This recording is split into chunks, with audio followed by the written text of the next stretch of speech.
I try to be logical when I'm talking to you about things that have come across my table or desk at this time, but I can't. My enthusiasm gets carried away, and I jump from one subject to another. So having just showed you that little Steiner with a wonderful little extra bonnet, I wanted to also show you this, which is, right now, I have just finished cataloging, and I just think this is exquisite. The shop itself was made, it's a miniature shop. You can see me holding it. It was made in Germany by Christian Hacker, who was one of the premier dollhouse makers. But the actual fittings and the contents were French.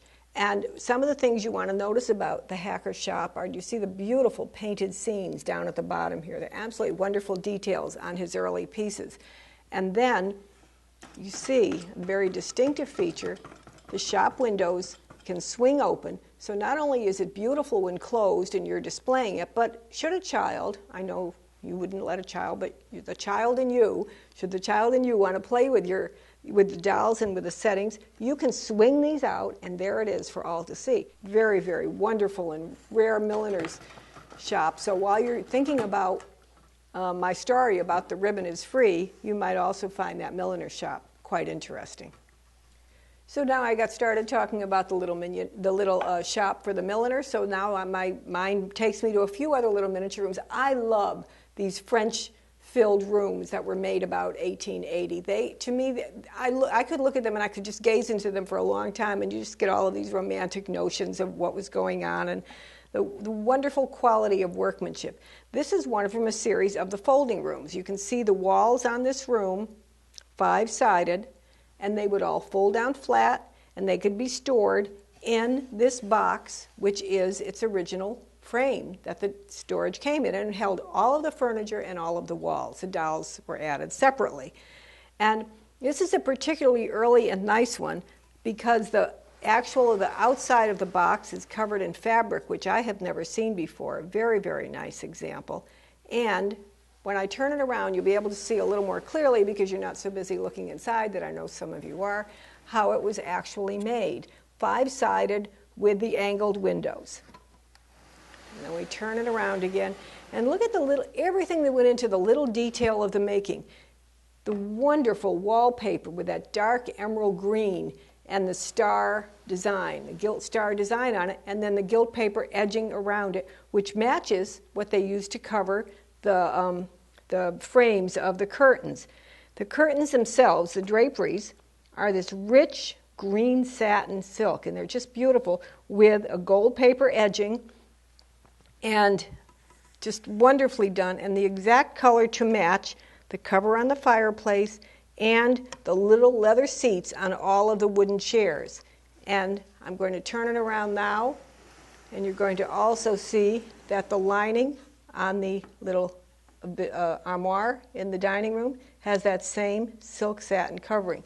These rooms need to be studied in their intricacy for how very, very fine the workmanship on them is. A beautiful designed chair with the black edging that matches the black edging on the furniture, and 3 outstanding little mignonettes, the young couple here, and I don't know who she is, the younger sister or just a friend that is there to be with them.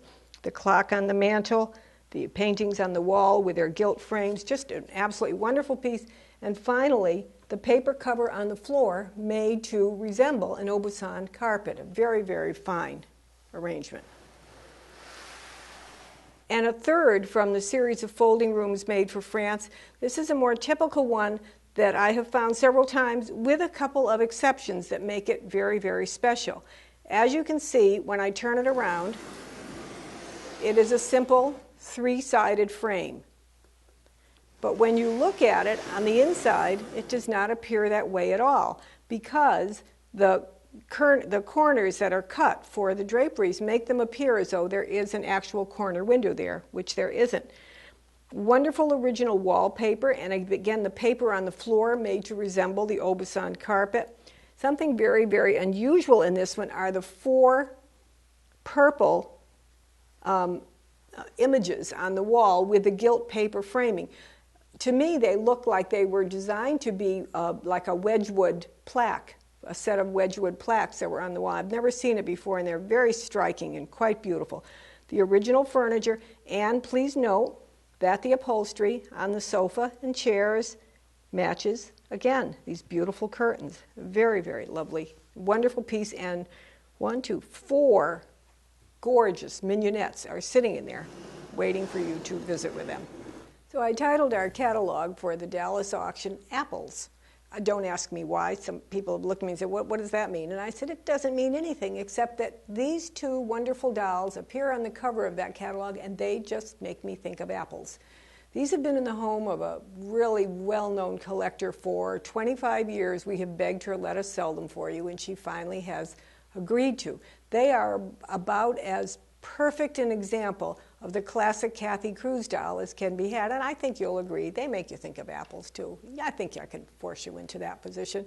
So what I want to show you, because of these dolls, I wanted to show you a little more detail of them. The Kathy Kruse were really important dolls because many people say that the Cameron Reinhardt art doll series began the whole movement, but arguably other people say no, it was the Kathy Kruse dolls with their wonderful pensive character faces that really were the beginning of the art doll movement in Germany.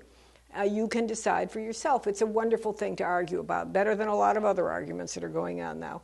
So this is a wonderful pair of a little boy and a little girl wearing their completely original factory costumes, including the hats and including their little woven shoes that are original. And I'm going to take his hat off and I'm going to turn him around so you can see how he is made. The 3 seams at the back of the head, very, very perfectly. If you were to touch him, you would see this head is so hard. It was made this way so it would stay preserved. You'd see little special features that you look for to identify the early models, like the separately stitched on thumb of the doll. And again, are absolutely artistic and wonderful, wonderful painting. I like to think that the cloth dolls that are made with the oil-painted faces, they're dimensional oil paintings, and you should think of them that way. It gives them a little more value, I think, in the eyes of the world, that these are not dolls, these are actually artworks. And then we can see the little girl, and you'll notice things like the blushing on her ears, and I'll show you. I want you to notice on these dolls the deep sculpting around the eyes, around the cheeks, around the mouth. These are not just flat planes like they just made a little nose definition and a little mouth definition. There actually are very strong human-like sculpting planes over all the face. And this is really important because I'm going to show you a Bisque doll in a second that you'll see how this tradition carried through in the rest of the German art doll movement. When I was talking to you a little bit ago, I was talking to you about the signed eyes on the Steiner and the comb on the Jumeau, and I wanted to give you another few examples of things that you should look for little details all the time on dolls that make them special. This is simply a head. It's a German Bisque head made with the sculpted hair, which was the beginning of the German Bisque doll movement. And she has, count them, how many special features this doll has. She has very, very beautifully done hair, but the style of the hair itself is not that rare. However, the black headband with the gilt edging is very, very rare to find. She has inset glass eyes, cobalt eyes, which help date her to a particular time in history, but also were much rarer than the painted eyes of which most of these models were made. So that's an extra feature. She has her molded necklace with her little white cross, and this was an extra. This is not just painted on, understand. There is modeling detail here that really gives it emphasis. And finally, although the finish is mostly worn away, she has modeled earrings that were originally painted a bright gilt. So all of these features, the necklace, the earrings, the glass eyes, the headband, all features that would take a doll that might just simply have this hairstyle with painted eyes and no jewelry and give her added value, special features that you need to look carefully at everything. I was talking a minute ago about the Kathy Kruse with her painted eyes. And I wanted to show you this example because I said watch very carefully the way the sculpting is done, the planes on the eyes. And please look at this wonderful painted eye doll, art character doll. I'm turning her slowly so hopefully the camera will be able to pick up a lot of the detail on her eye, around her eyes, around her mouth. Again, not just simply a a sort of a flat face with a defined nose and a defined mouth, but the eyes, intaglio sculpted, lines around the corner of the eyes that are very, very well detailed. She is a magnificent piece of sculpting, in my opinion. And, by the way, we're not talking about wigs, but we have to stop a minute and talk about wigs. This is a blonde mohair wig that is so extraordinary, with these wonderful curls, exactly the way they would have appeared, 100 years ago now. Very, very soft ringlets and just absolutely beautiful. Wearing an antique sailor costume. This particular doll is a very good example. I'm going to show you two dolls at one time, because both of these dolls are from the Kessner series of art character dolls. And it's a wonderful example of how variation was achieved by the maker. Remember, I just talked to you about the Bisque head. You could have had it with just plain hair and plain face, or you could have had it with the painted accessories and the glass eyes. This one was carried along into the 1910 era by the Germans, and they would have a basic mold, and then different things could be done to it. You could have glass eyes, you could have painted eyes, you could have painted hair, you could have a wig, or you could have a variation of all of these type of things put together. And here's two dolls from the Kessner art character series. Here one with painted eyes, and absolutely wonderful, wonderful expression. This doll is from a series that was originally sold in a boxed set with 3 heads and 1 body.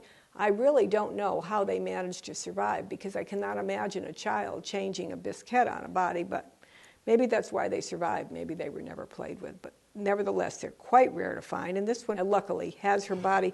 And please notice her little muslin chemise, because it's exactly like the chemise on the little doll I showed you a few minutes ago that we discovered the chemise underneath her dress as a happy surprise.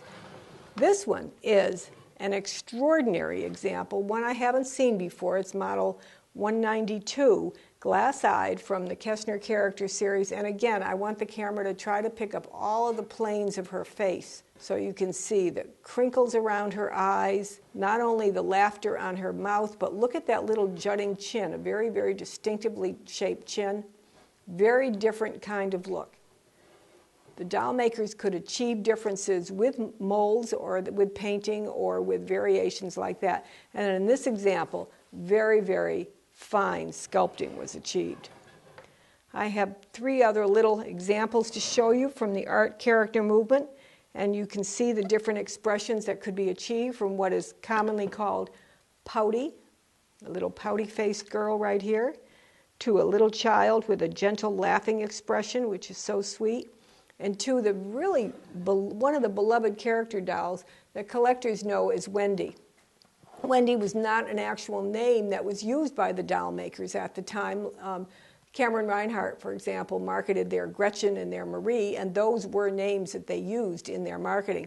Wendy was not. It was a name that was given to this particular model doll, actually by Madeline Selfridge when she wrote her book, Dimples and Sawdust. And she called her Wendy, and collectors have called her Wendy ever since. So as long as we know it's a collector name, not a manufacturer's name, let's keep calling her Wendy. And she always has this really superb facial expression of really, I'm going to turn her so you can see the shape of her nose, a really distinctive, almost like little pointy sort of tip nose. And a very, very gentle smile with very full lips, and in this case, an outstanding original folklore costume. And one other doll, I just picked things that just appeal to me or to me have a story. Here's Grandpa. Now you probably know him, think a minute, as Uncle Sam, because this is how the doll most commonly appears, and usually in a much smaller size, usually about 12 inches. The doll was made by Kuno and Otto Dressel about 1892, and they introduced at that time a whole series of American hero dolls, the Admiral Dewey, Admiral Sampson, Uncle Sam. They had a George Washington who was mounted on a horse as a candy container, and then Uncle Sam mold was also used to create, I guess, the American farmer. And here he is in his original costume. very, very large size and fine detail of the red line aged man sculpting on his face. A very great example.